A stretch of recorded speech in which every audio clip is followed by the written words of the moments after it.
Hello, my name is Audrey Simmons and I'm a member of Association of Black Humanists. And today our question is, has Abrahamic gods made Africans more moral? To answer these questions and to have our discussion, we have Lola Tinubu, who is a founding member of Association of Black Humanists. And we are joined today by Tavian Oladapo, who works in microbiology. And we're going to have this discussion and answer those questions. So, Oladapo, let me start with you. Have the Abrahamic religions made Africans more moral? Well, I certainly don't think so. I mean, I tend to be a bit more radical in my opinion about it. The little that I know about African religions, or should I say African ethics, is that it is actually more humanistic than we realise. There's a saying where I come from in Yoruba that essentially says, "Ìwà rere laṣọ èèyàn," which translates as, your good character is the clothes that you wear. And we knew this before Yahweh came to our shores. We knew this before Jesus. And so the idea that it's actually the belief in the Abrahamic God that makes you virtuous is the antithesis of that. Africans knew that it's your character, your behavior that determines if you are a good person or not. Not whether you believe in any particular ideology. And so certainly, I think we've sacrificed our heritage on what I would call the altar of Abrahamic religion. And it's a tragedy. Lola, what's your take on this? I totally agree with you, Tavian, that African ethics, our value system, is a lot more humanistic than people realize. In the Yoruba, traditional belief system, we have the Almighty called Olodumare, Yes. or Olorun. The role of Olodumare in the Yoruba tradition is a free hand, almost deistic. You know about deism. Yes. This goes that is a bit distant. A bit distant. And Aloof. not a puppet master like Yahweh or the Abrahamic God. The Yoruba God allows us to use our mind and to rely on our mind to judge what is good, and what is good is what serves us. What serves the community? What serves the community. So when you look at our gods, you see, for example, Ogun, the god of iron. It guides like thunder. No, I think that is Shango. Yeah, that's Shango. That's Shango. Ogun, the god of, okay, we will leave that out. I can't remember what Ogun is about. I think Ogun, the god of iron, all the tools that we use. Yeah, the god of blacksmiths. Yeah, the god of blacksmith. So for all the tools that we use, the machete, I don't know the English word for oko, not that one. Hoe? Yes. Yeah. Yes. Yes, hoe. Yes. Gods, the Yoruba gods, they are directly linked with nature. Yes. So more, I would say, if you like. yes. If you look at Abrahamic religion, in my opinion, it's a bit detached from nature and very, it's just out there about this superpower that is, I don't know what. Well, you have to remember that the Abrahamic God was essentially originally a war god. Yeah. And when you understand the geopolitical environment, I think I can understand why the ancient Jews had a war god, because quite frankly they were always getting their ass kicked. And we have, do you know that we have a similar war god? Yes, but probably, Yeah. And so obviously the Assyrians sacked Jerusalem, the Babylonians sacked Jerusalem, the Romans sacked Jerusalem. So of course you need a god that you think is just gonna come. The gods that we created are a reflection of the cultures that created them. And there's a very good reason why Yoruba gods, for example, which we know a little bit of, is a reflection of us and what we understood. My grandfather, when he said and he was trying to make me understand that we know right from wrong. Yeah. We knew right from wrong. Of course we had to know right from wrong. We now know that humans are essentially came from Africa. And so that's where everybody sprang from. If we didn't know right from wrong, we couldn't have left successfully. We would have probably killed each other before that ever happened. Yeah. So And I'm always saying that if you really want to understand our moral code, our ethics system, you look into, they are not superstitious at all, unlike the Abrahamic religions.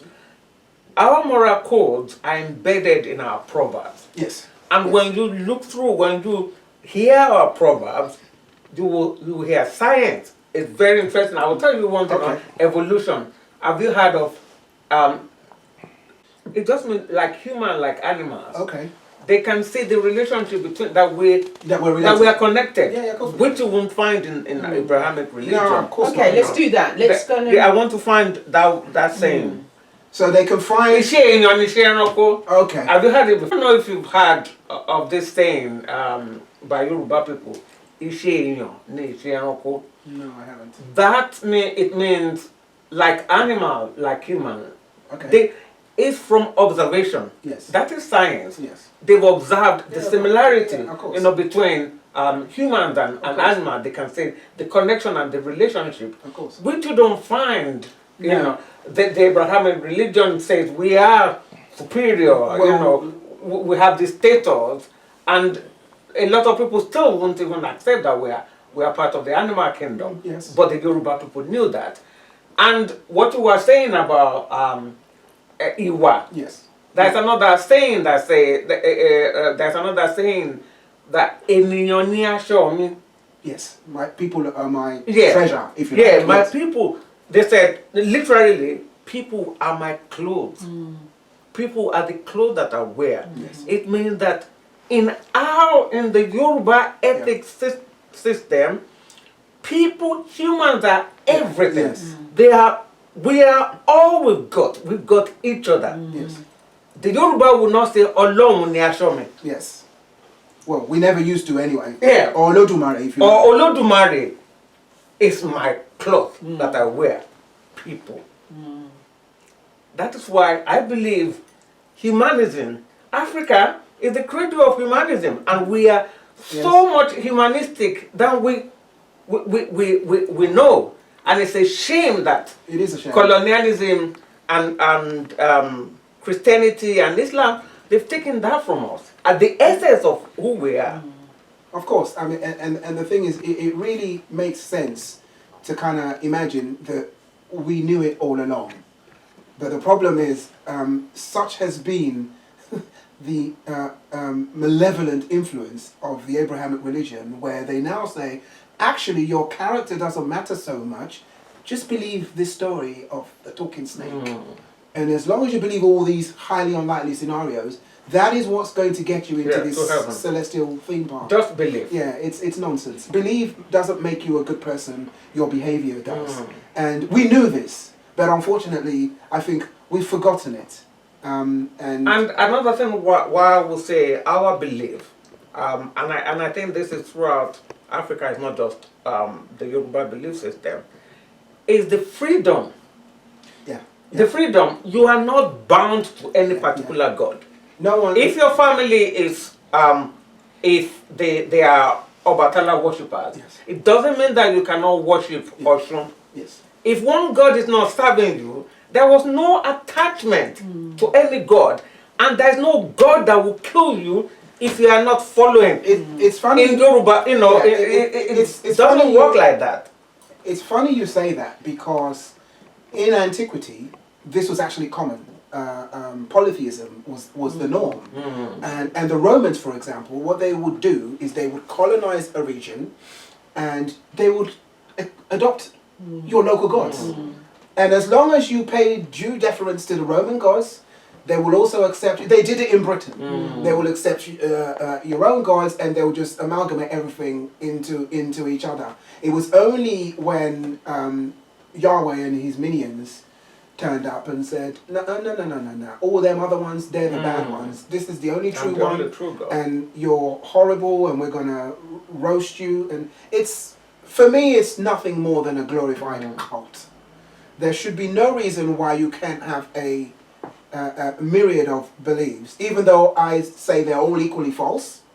But I always maintain that the African beliefs were so much more benign than the ones which we finally adopted because we were colonized and for a variety of reasons. And maybe we need to rediscover that. I mean, I think we need to rediscover our ourselves. beliefs. Yeah, we need to discover ourselves.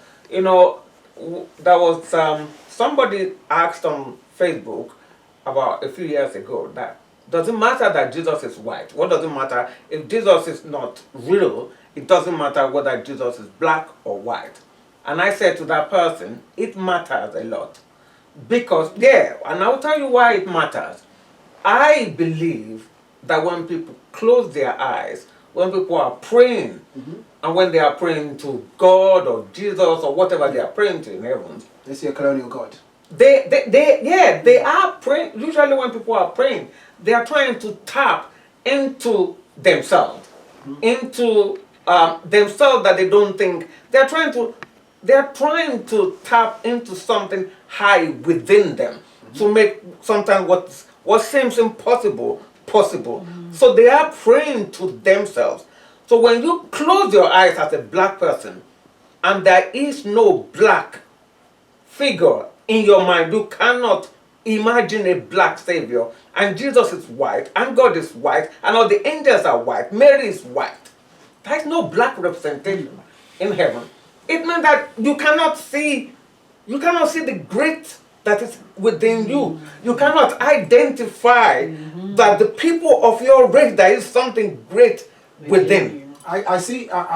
It's very true what you said about the idea that Africans want to close their eyes and imagine that they are talking to a God that looks like them, because when you generally look all over the world, this is essentially what you find. And I think this is really powerful, because it's the reason why some Africans, and I don't give them the time of day, who then try and claim that Moses was black, Jesus was black, Mary was black, and for me it wouldn't matter to me whether they were or not, because the stories are just palpably false. But I understand that desire, that urge to kind of find something that you can hold on to, that looks like you, that you can identify with. So yes, I agree with that. Yeah. So I fully agree with you, Lola, in the terms of that when we removed our own gods and replaced them with something else that doesn't represent us, we are then forever behind. And sorry, the damage is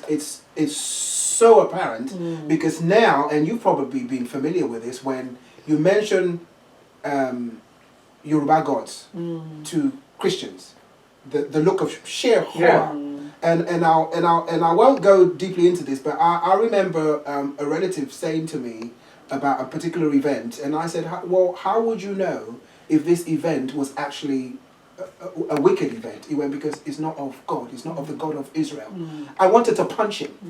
I literally wanted to punch him. Like, what the hell are you talking about? So I normally advocate violence. Yeah, but I really wanted to punch him, because I'm thinking, are you then trying to say to me that before we were introduced to Christianity or any version of the Abrahamic God, we were all just barbarians going around killing each other? We didn't know right from wrong. All our gods were in. How the hell did we survive? You know, how the hell was it that these savages welcomed the Europeans with open arms, you know, and showed them, like, you know, how our cultures work, and we were friendly. It was one of the reasons why it was so easy. We were friendly, we were open, you know. How is that possible by these savages? How is that? How is it? Does African history play a part in this? Do Africans know their history in terms of themselves? Do they do they accept it in terms of themselves being great people? We have Benin, we have Zimbabwe, we have all of these places, Great Zimbabwe, we have all of this history. Yeah. Do Africans know it and believe it? I'm going to tell you a story. Let me tell you a story. It's a story that I'm now ashamed of, but I'm glad that I went through that journey. You know, I wasn't that academically inclined when I was growing up, you know, so I wasn't doing too well at school. But my mother wanted me to go to university at all costs. And there was a new university. It's now one of the top universities in Nigeria. But I was one of the foundation students. So they will only accept me. The only course available was Yoruba. Because I wanted to go to university so badly to make my mom happy, I took on the course. And I was terribly ashamed. I was so ashamed to tell people, so embarrassed that I was in university to study my own language, history, culture, religion, everything that is Yoruba. And they'll probably laugh at you as well. Yeah, I wasn't proud, but I was doing it, and every year I was fighting to change my course. And it was in the last year that I managed to change my major to literature in English. Not English literature, but literature in English. But it's like the best thing, the thing that I was embarrassed about happened to be the best thing that happened to me. So because I had 4 years in university learning about my language, learning about my culture, my religion, the things that our people did in the past, and know about my culture, my language, my religion, my everything. So for me to be ashamed, for me to be ashamed that I was going to university to study my own history, my own culture, the religion that upheld my people, the journey of my people, for me to be ashamed of that. Now I want to cry. Says a lot. Yeah, but listen, I understand it, and it's still going on now. It's still going on. It's still going on now because, and like what Audrey said, most Africans don't know. Most Africans do believe that we were just swinging around in trees before the Europeans turned up, when they turned up. Some historians have suggested that had the Europeans turned up just a little bit earlier, maybe at the height of the Mali Empire, for example, and they see these black civilizations at their zenith, they might have thought, okay, these are not savages, these are, or the Ashanti Empire. No, they experienced it. Yeah, I know some of them did. They experienced it. Yeah, I know the Portuguese certainly did. They experienced. The Portuguese. They experienced African civilization, not just Egyptian civilization. No, they knew about it. That's way in the past. I'm talking about even relatively recent. Mansa Musa, the pilgrimage that they talk about was 1324 to 1326, or somewhere thereabout. If my dates are correct. So, because I learned about the Ashanti Empire. Yeah, so I learned about the Mali Empire. So did I. learned about Benin Empire. Yeah, so about the Oyo Empire. Yeah, I still remember the Senegalese. Yeah, so, I learned about all these things. So here we are. We've got African gods that shaped our minds. But Africans generally don't know about these things. No. So and do you know what? Another thing. Sorry to interrupt you. No, I'm getting excited. Do you know when I was having doubt? I'm ashamed to say this thing, but this is what is going on in a lot of the minds of Africans. I remember when I was struggling with Christianity, when I was having doubt, do you know one of the stupid answers that would come to me was, these white people, it was intelligent people that brought us Christianity. They are scientists. They are intelligent. If white, intelligent people bring us Christianity must be true. It must be true. Yeah, that's probably one of the reasons why it kind of, And I think that's a result of colonialism, the miseducation of black people. I think we can look at the African diaspora and find those very same thinking, that very same thought process going on, which would probably be the intention of colonialism. That was the aim. Well, divide and conquer. To divide and to conquer. Are we still moral now? Has Christianity made us less moral? What are our moral values now as modern day Africans? I'm sorry. Well, look at Nigeria, for example. Are we more moral? I certainly don't think so. The acquisition of wealth by prosperity gospel has killed us. The acquisition of wealth by any means. Nobody cares what you did to make your money as long as you can be seen to have it. And it's everywhere, when the pastors are enriching themselves but telling their followers, this is how you're going to live if you're like me and if you believe. How can that be good for a people? How can the acquisition of wealth by any means, because everybody wants to be a millionaire, we can't all be a millionaire. How is it that material wealth has taken such a precedence, we've completely forgotten who we are? What about witchcraft? Does that play a part in a modern African? Well, superstition has played a part, and obviously the Abrahamic religion kind of jumped on that. We would have always believed in witches, but the problem is when you then have an ideology that we hold so dear that says, "Thou shalt not suffer a witch to live," all hell breaks loose. The interesting thing is you never hear, "Thou shalt not suffer a wizard to live." It's always women, and it's always children, the relatively helpless. I would like to see them accuse a rich senator and say, "You are a wizard," but they never do that, you know. And so Abrahamic religion, by its very nature, is misogynistic anyway. You know, I mean, it's so clear. I don't think it's good for us. I'm not necessarily advocating that we go back to our former religions, because they are equally false. But the point we're trying to make, obviously, is that at the core is more humanistic than we have ever realized. There's an article written in one of the journals by Stanford University. I'll post it, so maybe you put it underneath the link, about African ethics. I say every African should read it, really, because I think you'd be moved, and you may read it and think, damn, Abrahamic religion really didn't do us any favors, because they suddenly realize we knew what was going on. You know, we didn't need Yahweh's minions to tell us right from wrong. We had a bloody good idea, and why would that be a surprise? I'm a human rights person. That's my field. My work. If you want to know about human rights as an African, as a Yoruba person, we have female gods.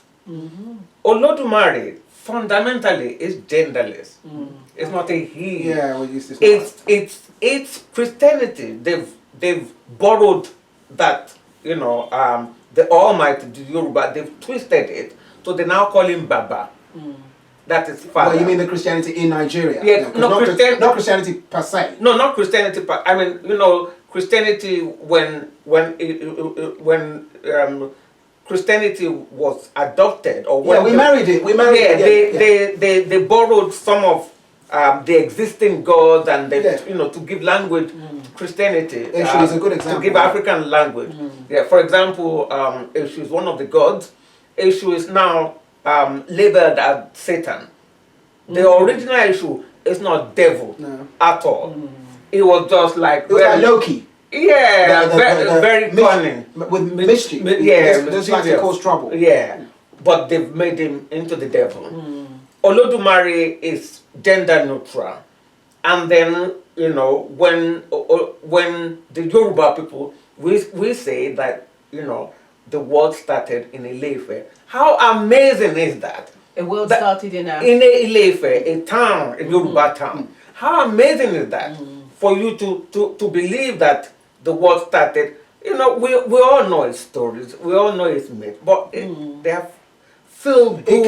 It can be empowering. Yes. Yeah, it's empowering to think, life started in Ile-Ife, in Yoruba land. The Kikuyu, the Kenyans, they have their own story. Life started in Kenya. But it's interesting you say that, Lola, because I want to add something. So, Richard Leakey said something in an article I read a couple of days ago where he said, Africans should be bloody proud of biological evolution because of the place of our continent in the story of our species. Why is it, like you're saying, if our myths actually involve us and tell us that we played a massive part in this, well, actually, the reality does tell us that, for example, modern humans came out of Africa. For example, I don't know if you've heard of the Iwe-Leru skull. Yeah, you told me. Yeah, You told it me was discovered in about Nigeria in 1965 in a cave in Iwe-Leru in Ondo State. Most Nigerians have never heard of it. And basically, it is an archaic human that they've dated to around 13,000 years, but he looks even older. So what we now know is that there were different groups of humans running around in Africa. So the same way you have Neanderthals in Europe and Denisovans in Asia, of course, in the cradle where everyone began, you're bound to find other human populations roaming around in Africa. Well, hello, there's one in Nigeria. There's loads now that we know from Ethiopia, Uganda, Morocco, but we don't want to know. Yeah. Because such is the hold that the Abrahamic religion, we should be the ones shouting evolution from the rooftop. Because I think it empowers us. It says, yes. Can you believe it? There are a lot of Igbo people saying that they descended from Israel. And Yoruba people saying, this is the story we were told when we were young, that Yoruba people came from Mecca. How can that be? That we came from Mecca? Just because we have to align ourselves with these stories. When we have our own stories. It's remarkable actually, because there's now an initiative going on. It's actually run by a Nigerian, and when I read this, I wanted to scream from the rooftop. And what he's doing is he's trawling through the genome of Africans, because Africans are actually more genetically diverse than all other humans put together. It kind of makes sense, doesn't it? Because if you all began here and some left, the genetic diversity would remain with the ones that never left. And it's all there. And it's all there. So now they're trawling through African genomes in order to understand disease, in order to understand, where we came from and so on. We should be the ones saying, you see, we're not animals, we're not worse off, we're not inferior. As a matter of fact, without us, there won't be you. There won't be Europeans, there won't be Asians. If we didn't survive, if we didn't use our rationality. And ultimately, we are all, you go back far enough, we're all African. To me, that's empowering. That's more empowering than any myth about talking snakes and flying donkeys, But unfortunately, the hold that Abrahamic religion has on us is incredibly powerful. I want to thank both of you. And this has been an amazing talk to know that Africans are humanists, that our gods, regardless of whether we believe in them or not, were created to empower us. And we should use that knowledge to empower ourselves as modern Africans, as part of the diaspora, to know that we're all humanists. Humanism is African. We are not more moral because we have Abrahamic religions. We were always moral. I'd like to thank my guest and see you next time. Thank you. See you.